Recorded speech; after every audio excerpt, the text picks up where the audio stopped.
Hi everyone, this is Catnip, and after seeing a lot of similar questions under my other videos and on the Classic Mage Discord server, I thought I'd do a little video about these questions.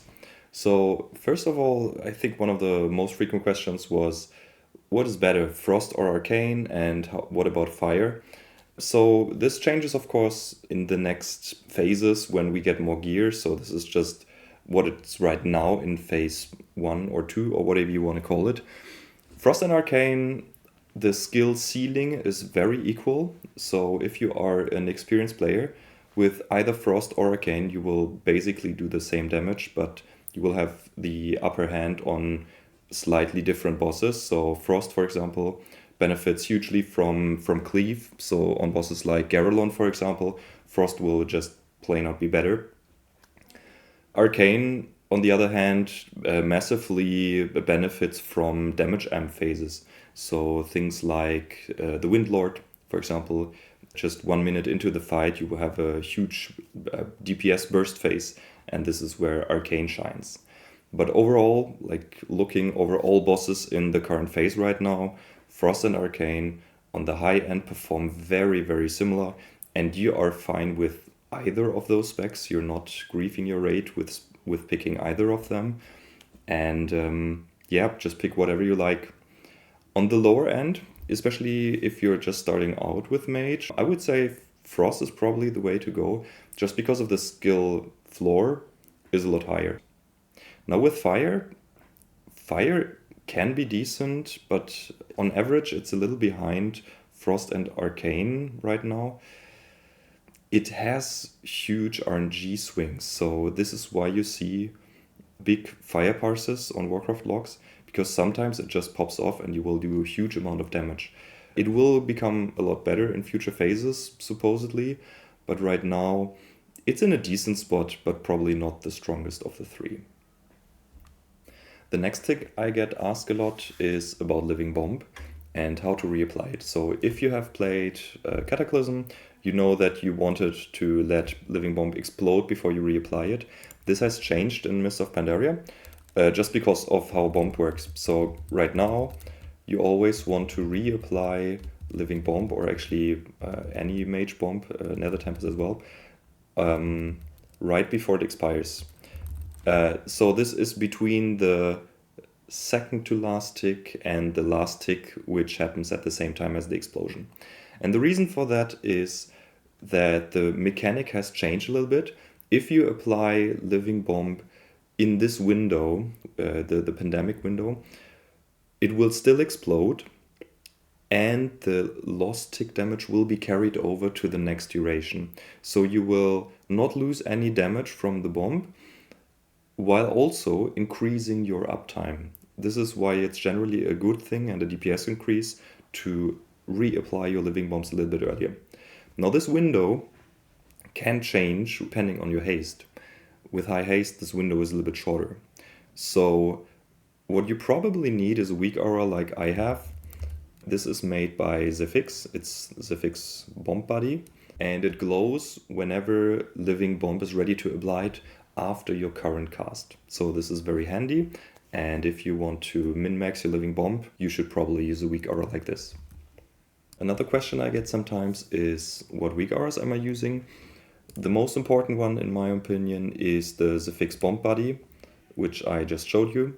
And the other one is a trinket tracker, so you always know when your trinkets are about to proc, or how long the duration is, so you know how to snapshot your altar time. And I'm using the one from Sesam. It looks a little bit different on my screen because I also changed some of the visuals. I made a couple more for, Invocation and Rune of Power.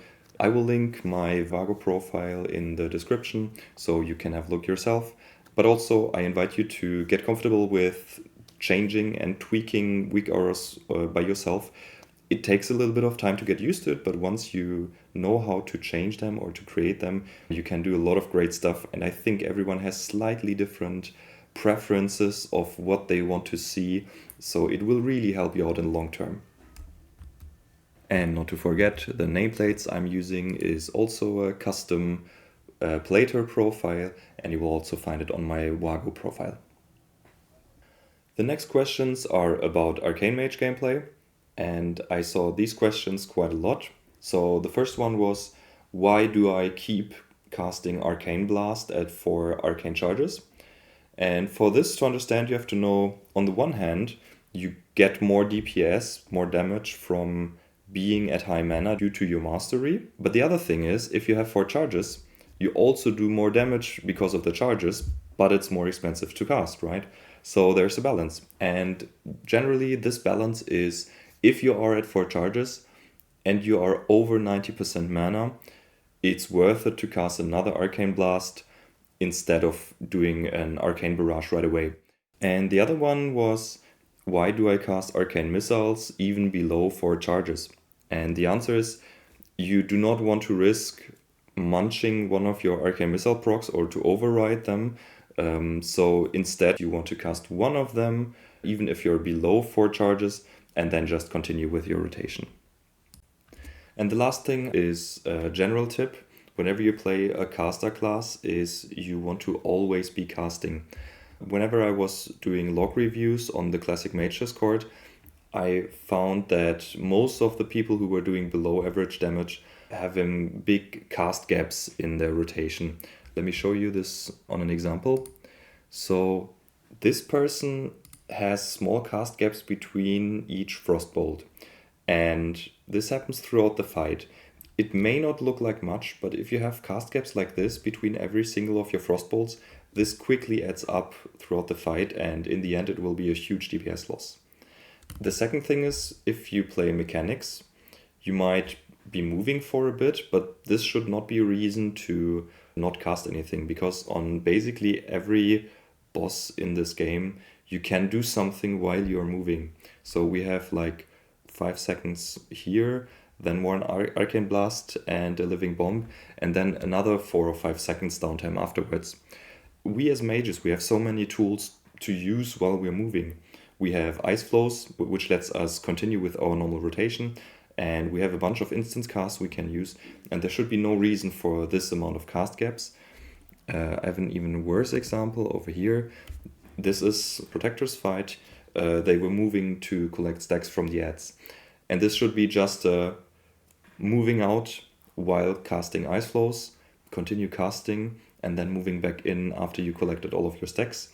And there should actually be no downtime whatsoever, and instead we have, I think, 20-30 seconds of downtime here, and this absolutely kills your DPS. That's it for today. I hope this was helpful, and like I mentioned, all the links are in the description, and I'll see you in the next one.